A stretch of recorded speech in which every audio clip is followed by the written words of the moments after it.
নমস্কার, সময় কলকাতায় স্বাগত। টলি হলি বলি নিয়ে সঙ্গে রয়েছে আমি গোপা। প্রথমে বলিউডের খবরের দিকে নজর রাখবো। কিছুদিন আগেই অসুস্থ হয়ে হাসপাতালে ভর্তি হয়েছিলেন দক্ষিণের জনপ্রিয় তারকা রজনীকান্ত। গত 30 সেপ্টেম্বর পেট ব্যথা শুরু হয় তার। সেই সময় মহাধমনীতে কিছু সমস্যা দেখা দিয়েছিল বলে জানা যায়। অসুস্থ অবস্থায় তড়িঘড়ি তাকে ভর্তি করানো হয়েছিল হাসপাতালে। তবে এরপর স্টেন্ট বসানো হয় তার শরীরে জানা গিয়েছে বৃহস্পতিবার হাসপাতাল থেকে ছুটি পেয়েছেন রজনীকান্ত। চেন্নাই পুলিশের তরফে জানানো হয়েছে ওদিন সকাল 11টা নাগাদ তাকে ছাড়া হয় অ্যাপোলো হাসপাতাল থেকে। হাসপাতালের তরফে জানানো হয়েছে আপাতত স্টেবল আছেন অভিনেতা, শারীরিকভাবেও ভালো আছেন তিনি।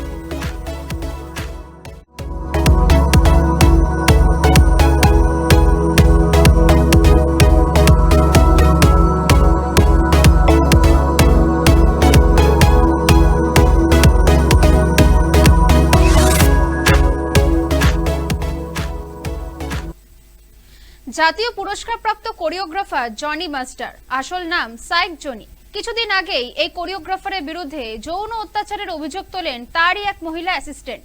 এই ঘটনার পরেই সাইবেরাবাদ পুলিশ তাকে গ্রেফতার করেন গোয়া থেকে। সেপ্টেম্বর মাসে তাকে গ্রেফতার করা হয়, আবার ওই মাসে আদালতে তোলা হয়েছিল তাকে। এরপর 6 অক্টোবর থেকে 10 অক্টোবর তার জামিন মঞ্জুর করেছে হায়দ্রাবাদ আদালত। তবে জামিনের জন্য তাকে জমা দিতে হবে 2 লক্ষ টাকা। জাতীয় পুরস্কার বিতরণী অনুষ্ঠানে উপস্থিত থাকার জন্য জামিন মঞ্জুর হয়েছে তার। তবে জামিনের ক্ষেত্রে তাকে শর্ত দেওয়া হয় যে তিনি এই সময় কোনো সাক্ষাৎকার দিতে পারবেন না। আরও একটি শর্ত হলো তিনি আর কোনো জামিনের আবেদন করতে পারবেন না।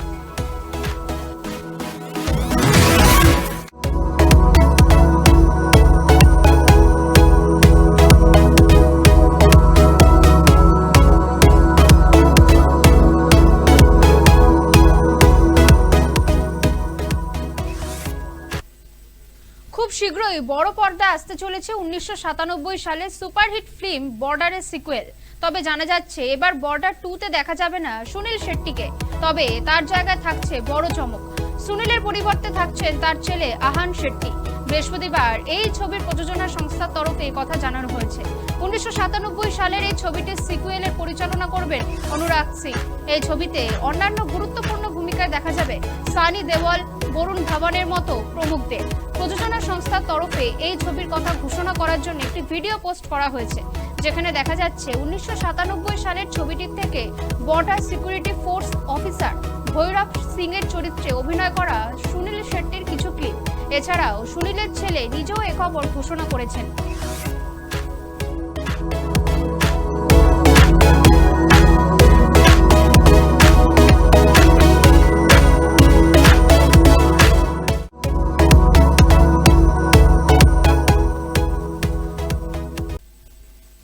2012 সালে সাতপাকে বাধা পড়েছিলেন রিতেশ দেশমুখ ও জেনেলিয়া ডিসুজা। 2003 সাল থেকে প্রেম শুরু হয় তাদের। সেই সম্পর্কেও নাকি ছেদ পড়েছিল। একসময় নাকি জেনেলিয়ার সঙ্গে সম্পর্ক ভেঙে দিয়েছিলেন রিতেশ। সম্প্রতি সেই ঘটনার কথা সংবাদ মাধ্যমের সাক্ষাৎকারে জানালেন তারা। অভিনেত্রী জানান তাদের সম্পর্কের ইতি এখানে। এমন একটি মেসেজ পাঠিয়ে রিতেশ ঘুমিয়ে পড়েছিল। সাধারণত তাড়াতাড়ি ঘুমিয়ে পড়তেন। রাত 1টা নাগাদ মেসেজটি পাঠানো হয়েছিল। রাত 2:30 নাগাদ জেনেলিয়ার ঘুম ভাঙে। সেই সময় মেসেজটি পড়ার পরে তিনি ভেঙে পড়েছিলেন। মনে মনে ভেবেছিলাম কি এমন হলো, এটা কি ধরনের মজা। জেনেলিয়া আরো বলেন সকাল 9টা পর্যন্ত সাংঘাতিক অবস্থা হয়েছিল তার। পরের দিন সকালে উঠে নাকি নিজের এই কাণ্ড মনেই হচ্ছিল না রিতেশের। জেনেলিয়া রেগে থাকায় নিরীহ সুরে তখন নাকি রিতেশ জানান পুরোটাই তিনি মজা করে বলেছেন, কারণ সেদিন ছিল 1 এপ্রিল, ফুলস ডে।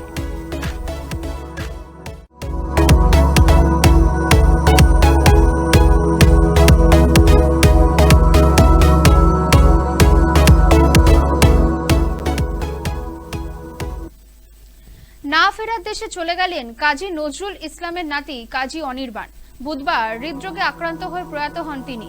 নিজের দেশের মাটিতে নয়, বিদেশের মাটিতে নিজের শেষ নিঃশ্বাস ত্যাগ করতে হলো তাকে। মৃত্যুর সময় নজরুলের কনিষ্ঠতম পুত্র কাজী অনিরুদ্ধর বড় ছেলে অনির্বাণ সুইজারল্যান্ডে ছিলেন। সেখানেরই এক হোটেলে মৃত্যু হয় তার। মৃত্যুকালে তার বয়স হয়েছিল 49 বছর। পেশায় তিনি ছিলেন একজন চিত্রশিল্পী। জানা গিয়েছে কলকাতাতেই সমাহিত করা হবে তাকে।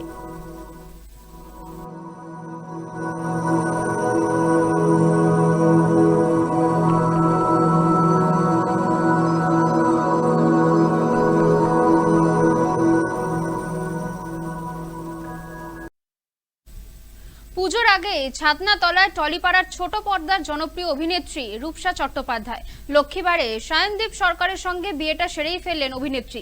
যদিও এর আগে আইনি মতে ডিসেম্বরে বিয়ে সেরেছেন অভিনেত্রী, তবে এবার সোজা ছাদনাতলা। বুধবার মেহেন্দি অনুষ্ঠান হয়, এরপর বৃহস্পতিবার সকালে গায়ে হলুদ। এদিন অভিনেত্রীকে লাল হলুদ বেনারসিতে দেখা গিয়েছে। এবার কোণে সাজে রূপসা, বিয়েতে মেরুন বেনারসিতে দেখা গেছে তাকে। অন্যদিকে বর সায়নদীপ সরকারের রং বিলান্তি ধুতি বেছে নিয়েছেন, পরনে তার ঘিয়ে রঙের ছিল পাঞ্জাবি।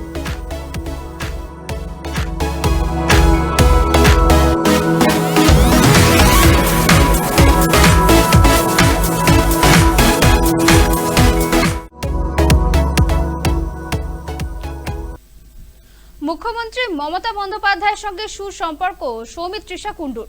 মুখ্যমন্ত্রী রীতিমতো তার ধারাবাহিক মিঠাইয়ের প্রশংসায় পঞ্চমুখ ছিলেন। তাই তো প্রিয় দিদির ডাকে 21শে জুলাইয়ের মঞ্চ থেকে দুর্গাপুজোর কার্নিভাল বা যে কোনো অনুষ্ঠানে ছুটে যান মিঠাই রানী। বেশ কিছু বছর ধরে মুখ্যমন্ত্রী মমতা বন্দ্যোপাধ্যায় তাকে পুজোর উপহার পাঠান। এবছরও সেই রীতিতে ছেদ পড়েনি।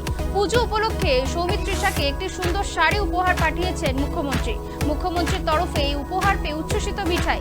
সোশ্যাল মিডিয়ায় পোস্টে করা ছবিতে দেখা যায় বিশ্ব বাংলা থেকে ঘিয়ে রঙের একটি শাড়ি পাঠিয়েছেন মমতা বন্দ্যোপাধ্যায়। গোটা শাড়িতে সাদা সুতোর কাজ করা। সেই ছবি শেয়ার করে সৌমিত্রিষা লিখেছেন, ধন্যবাদ দিদি, পুজোয় এত সুন্দর উপহার দেওয়ার জন্য। শুধু সৌমিত্রিষা নয়, ফি বছর পুজো উপলক্ষে বিশ্ব বাংলা থেকে তারকা শিল্পীদের উপহার পাঠান মমতা বন্দ্যোপাধ্যায়। ছোট পর্দার হিট নায়িকা এখন বড় পর্দার পাশাপাশি ওটিটির কাজেও ব্যস্ত। পরবর্তীতে হইচইয়ের ওয়েব সিরিজে কাল রাত্রিতে দেখা যাবে তাকে।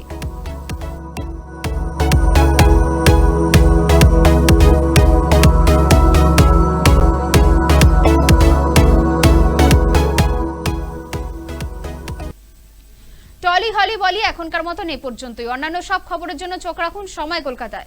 সময় বলবে সময়ের কথা।